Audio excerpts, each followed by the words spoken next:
دوستانو لنډي کوتل دی ژمی دی یخني ده بارانونه هم شوي واورې هم شوي ژړی ده او تاسو ته معلومه ده چې دا دلته روایتي خوراکونو په توګه باندې ډېر زیات مشهور دی او چې هر کله هم لنډي کوتل کې یخني وشي نو ځایي خلک لنډي کوتل سرای بازار کې روایتي خوراکونو ته مخه کوي او په تیره دلته چې کم بیا شینواري وریتا او کړایي ده هغه ډېر په شوق سره خوري مونږ دا وخت لنډي کوتل سرای بازار کې یو مشهور دکان دی د وریتې حاجي دادین شینواري هلته کې راغلي یو تاسو ته دا روایتي خوراک په حواله یو مختصر شان ریپورټ وړاندې کوو اسلامیار دلته لګیا دی وریته کوي راځئ دې سره خبرې کړو پوښتنې تر کړو چې په ژمي کې څومره خلک دلته راځي او ستاسو په وریته کې څه خاص لوازمات دي ولې خلک دومره شوق سره خوري اسلامیار په خیر راغلی ستړی مه شئ راحت شینواري په خیر راغلی تم ستړی مه شئ څنګه اسلامیار شکر الحمدلله دا راته ووایه چې ژمي کې وریته باندې ډېر رشي تاسو باندې هسې خو په اوړي کې هم تاسو باندې ډېر رشي خو ځایي خلک او میلمانه ژمي کې ډېر راځي څه تعلق لري یخنۍ سره ولې یخنۍ کې خلک خوري یخنۍ کې وایي چې غوښه خلک ډېره خوري بعضې کسان ډېر لرې نه خلک راځي د یخنۍ په بلکې اوس دا پیره بارانونه هم وشو واوره هم شوې وه او ډېر خلک راغلي او په ژمي کې غوښه اکثره دا کوم زمونږ چې روایتي کان دا ډېره خلک دغه خوري ژمي کې ډېره خوري مطلب چې یخنۍ کې ځان ګرمولو لپاره روایتي خوراک دی وریتې دپاره کړایي دپاره بلکې دا دادین خو ډېر مشهور دی صاحب دی ډېر لرې ځای نه خلک راځي اوس خو ډېر مشهور دی دا راته ووایه چې مونږ چې کله راشو ته ډېر مصروفه یې دا وګوره اجرت علي مونږ کیمرامین همکار به تاسو ته وښیي ټوله ورځ وریته تیاروي ډېر میلمانه باندې راځي څومره ټایم پورې ډیوټي کوي ستړی کېږي نه زه خو صبحي چې راشم په 8 بجې باندې ځي ته ودرېږم بسم الله سره ودرېږم تقریبا 2 بجو پورې ډیوټي کوم خو اوسه پورې څه دغه معنی محسوس کړی دا راته وایه اسلامیار چې خلک یې چې دا ستا غوښه چې ده که نه دا داسې ګوره مینهوالو دا وګورئ خلک یې چې بلکې ښکاري خلک نه دي دا ستا وریته چې ده زیړه راځي نورو خلکو والا زیړه نه راځي څه وجه دا زیړې څنګه راولئ دا لږ شال مونږ ته وښوئ که نه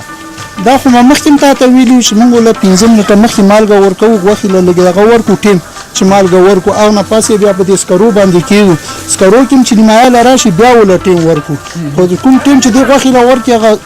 زیړه راځي مختصر چې مونږ کم لنډي کوتل خلک دي هغه خو تر خبر دي خو چې کم بار خلک دي په پنجاب کې اسلام آباد کې یا نورو علاقو خلک دي هغوی ته لږ ووایه چې وریته څنګه تیارېږي دا عمل لږ وښوه مختصر شان وریته خو داسې تیارېږي چې کوم خپله زما چې کومه تقریبا دا 10 کاله کار مو کړ 13 کې تقریبا 13 کاله ما د وریتې کار وکړ خو وریته چې څومره دغه ما وکړه تجربه وکړه که نه لکه په مالګه کې کمال ده مالګه ول 15 منټه مخکې ورکړي بیا سکارو ورته صحیح ولګي او بیا راکې باسې هغه نه لاندې چې دوباره ول دمه ورکړه بیا کې که نه دې سره هغه چې راځي لکه کته پېښور خلک دي اوس د کارخانو هغه کوکرو ته خو مال یې اوسه پورې دلته غوښې له تپ نه یې ورکړی او همداسې خلک خوښوي لکه همداسې تازه سیخ نه پخورو هغه خلک خوښوي خو دلته مونږ اوسه پورې دا کوم دغه تپ دغه مونږ دا نه یې وله ورکړی مطلب دا چې تاسو چې سټیم مینهوالو دوی وایي چې ما اوسه پورې غوښې له سټیم نه یې ورکړی قدرتي چې کوم پاستا او زیړه راځي خلک یې چې سټیم سره چې کوم نیچرل ذایقه ده هغه هم خرابېږي دا رښتیا یا بالکل هغه ول اوبه ورکوي اوبه چې کوم شي له ورکړي هغه خرابېږي ورسره او غوښه هر رنګه شي که نه سیخ نه چې وخوري سیخ غوښه خوږوي د وریتې ذایقه یې پکې ټیک شو ښه اسلامیار دا هم راته ووایه چې ځینې مونږ لکه خپله هم ټرای کړو خلک یې په کورونو کې هم ټرای کا ځینې غوښه کلکه راشي لکه هر څوک مالګه هم ښه ورکا او سکاره هم ټیک وي کلکه راشي خو تاسو والا کلکه نه دي څه وجه ده بعضې څاروي کې فرق وي کوم دغه چې دی دلته مونږ زیاته خواري دا کړو چې وریتې څاروی لاله و هغه وریته چې تر شي او ځینې سخت دي لکه هغه کې څوک هم فرق شته هغه کې داسې پسې چې هغه غاښونه کړي او ځینې داسې چې غاښ یې نه وي کړي او هغه کې هم غوښه کې هم فرق وي